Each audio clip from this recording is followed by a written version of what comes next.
Hello, Bible readers. Today I'm looking at chapter 8, verse 2 through all of the 11th chapter.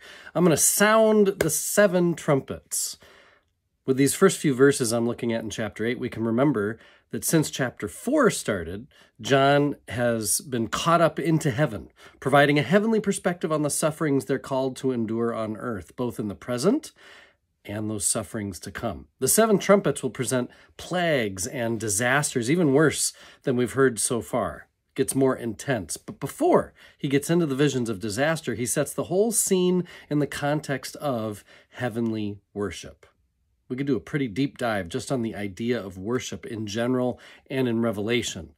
John uses the word, when he says worship, he uses the word for prostrate oneself before. So like lay down and worshiping, that kind. And he uses that word more than any other book in the New Testament. The verb pray is not found in Revelation, not even once. The noun for prayers is used just twice.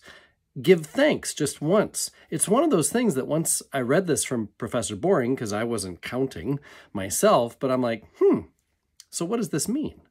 Well, it doesn't mean that the church doesn't pray or that it shouldn't pray. That the church prays is taken for granted by John. And although he doesn't get into the weeds for what exactly the prayers should sound like or how precisely they should be prayed, John does provide a vision of prayer from the heavenly side of things. So like churches forever have debated about what is the right way to do worship and what exactly should be said or not said. He doesn't get into that. He gets into what does it all look like from the heavenly side of things. As incense ascends before the heavenly throne, the distressed Christians on earth can recognize, these are our prayers ascending up into the heavenly places. John is telling the church on earth that when they pray, however those prayers are prayed, they are participating in the worship of heaven itself. When we say we believe in the communion of saints, this is where our idea of that community comes from. The idea that those on earth and those in the heavenly places, saints alive and saints alive in death, for all the saints are the communion of saints. I, for one, love this idea that we have access to heavenly worship through our earthly prayers. Communal prayers, of course, is what John is specifically talking about, the kinds of prayers that churches offer on a Sunday. Okay, so these first 4 trumpets, Boring says this second cycle is not a chronological continuation of the first 7 seals visions, but a retelling of the first cycle at a more intensive level. See, it's hard when you're used to reading plots of stories that happen in sequential order. You know, bringing our need for things to make reasonable sense to this letter is only going to frustrate us. For example, in the first cycle, 1/4 of the earth's inhabitants are struck down. Chapter 6, verse 8, that green horse brought death and Hades to 1/4 of the world. Well, with the trumpets, the scale of destruction and death goes up to 1/3. So one could ask, is this 1/3 of the original whole, or is it 1/3 of the remaining after the first quarter had been destroyed? Boring says, John works with the imagination, not calculators. John has a rich store of scriptural and apocalyptic images and has not attempted to make the different series of plagues consistent with each other. Thus, all the grass is burned up in chapter 8, verse 7, but it's still there in chapter 9, verse 4. The stars are struck in chapter 8, verse 12, but they already fell in chapter 6, verse 13. The pictures function to communicate a surrealistic impression of the terror of the final judgments, not as a series of events which one can somehow fit into a single consistent pattern, even in the imagination. It would be like standing in front of a Van Gogh, his Starry Night, and asking that painting to answer science questions. You'd be asking the wrong question of that art, right? Well, you can ask the wrong questions of Revelation too. And many people have, and many people do. Okay, so the fifth trumpet. This one's got a lot of interesting stuff. It brings demon locusts. It's packed with meaning, of course, right? Like one of the plagues in the Exodus story is about locusts in Egypt. So there's that, again, drawing on an Old Testament image. But also in chapter 9, verse 11, John says, these locusts have as king over them the angel of the bottomless pit. His name in Hebrew is Abaddon, and in Greek is called Apollyon. Well, that means next to nothing to us, I know, but a hearer of the day, it would have clicked big time for them. They would have known John's use of the word king, this basileus, well, that would have perked up every ear to know he is slamming the Roman emperor, who happened to also be called Apollyon, a pun for Apollo. It happened to be the preferred divine name that Emperor Domitian himself used for himself. Oh, and the symbol for the god Apollo that Domitian liked to, resonate with? Locusts. None of this would have been lost on Revelation's recipients. Now, John uses these images, and then it feels messy in that Rome is both subject to divine judgment, like these locusts come for them, but then at the same time, the locusts kind of are them. So they are subject and object in the same image. That doesn't make all the sense in the world is okay if you let it be. I, for one, kind of understand it to mean that they are their own instrument of death in some ways. But maybe I'm trying too hard for it to make sense. Okay, what else? The sixth trumpet is the demon cavalry. And lots of them, 200 million. It's a Parthian callback, as that was the nation Rome just couldn't dominate, remember? And then we get to what should, once again, be the seventh trumpet. We've been to this place before, right before chapter 8, verse 1, when there was that dramatic pause, where all the bad things had happened already, and a person familiar with apocalyptic, with this genre, could rightfully expect a conclusion. Like, here it comes, here's the part where God's going to do all the good things for the good people and do all the bad things to the bad people.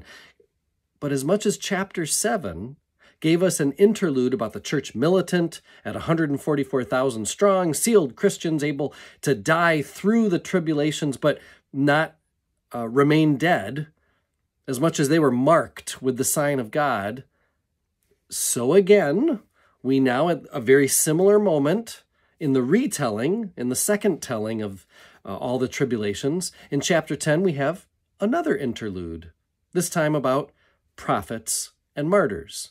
So both of these interludes are about the church during the time of persecution, the church militant, the church triumphant, and now the church as prophets and martyrs.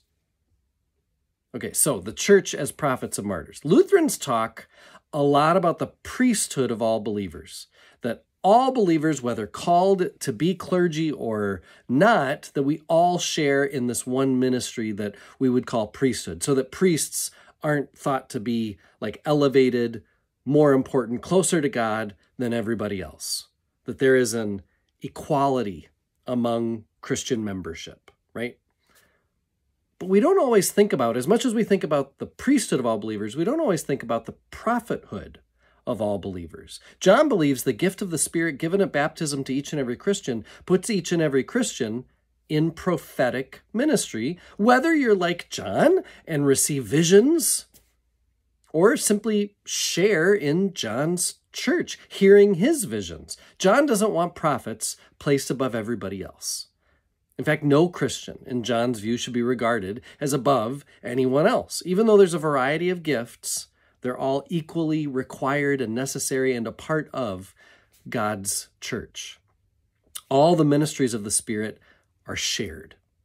The temple itself is not a building any longer. It is the people. It is the church, the community of God. And so when he talks about the measuring of the temple, which seems like a very random image, like, what are we doing here? This is a way of marking out the temple for protection. You'd measure it out.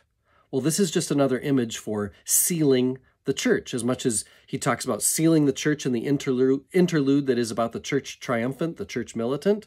Well, this time it's about the temple being measured. The temple is the people, the church, so the church being sealed once again. Not that the church will be shielded from suffering and death, but that the measured temple, the sealed Christians, whatever image you have for us, that we will be stamped with the sign of God's security even after we have to die. Okay, so finally, and I love this part, another word about martyr, witness, and testimony, as John uses these words. In our world, these words have been redefined from how they were originally used. Martyr is typically talked about in our world now in the 21st century as a terrorist, right, who kills himself taking out religious enemies. Witness and testimony oftentimes mean relating my own personal religious experience to a crowd. Tell what the Lord has done for me. But for John, he uses these words like they would have been used in a courtroom. A martyr is a witness, one who has seen something and then offers a testimony to what he has seen and sticks to that testimony, that story, unto death if need be. So a martyr is a kind of witness, a person who sticks to their testimony unto death. Remaining faithful to your testimony, sticking to the true story even unto death. That is the ministry of martyrdom. And that's the ministry John is saying the churches are being called to. In the face of Roman pressures, God is not going to intervene to deliver them. Faithfulness to the true story, that God is God and no one and nothing else is. Faithfulness to the true story is not going to save them from death. It's going to cause their death. The beast and all casual observers are going to see the death of these witnesses, these martyrs, as proof that Rome has won, that Rome has the power, that Rome has conquered. But remember again, Rome's power to kill is being lifted up as a joke compared to the power of God. And God's followers who will have the last word, a word that's going to show how temporary and petty and silly Rome's lies are. So by the time we get to chapter 11, verse 13, having shared another interlude about the church and what the church can be up to in these days, once again, John is ready to describe the final scene of history. And so what do we see as the seventh trumpet sounds? A time when the churches are allowed to hear the heavenly worship in their own worship. In fact, they can join in the celebration in heaven even as they sing, "Thy kingdom come." Now, we still don't get the full picture here. We'll get a lot more detail in chapters 19 to 22, but for now, we hear God praised as the one who is and the one who was. But there is no and the one who is to come because it's happened.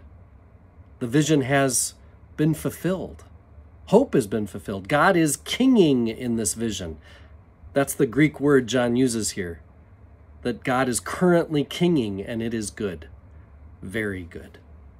In my next post, we're going to look at chapters 12, 13, and 14, where the powers of evil are exposed. I am one with my God. My God is with us, all of us, at all times and in all places.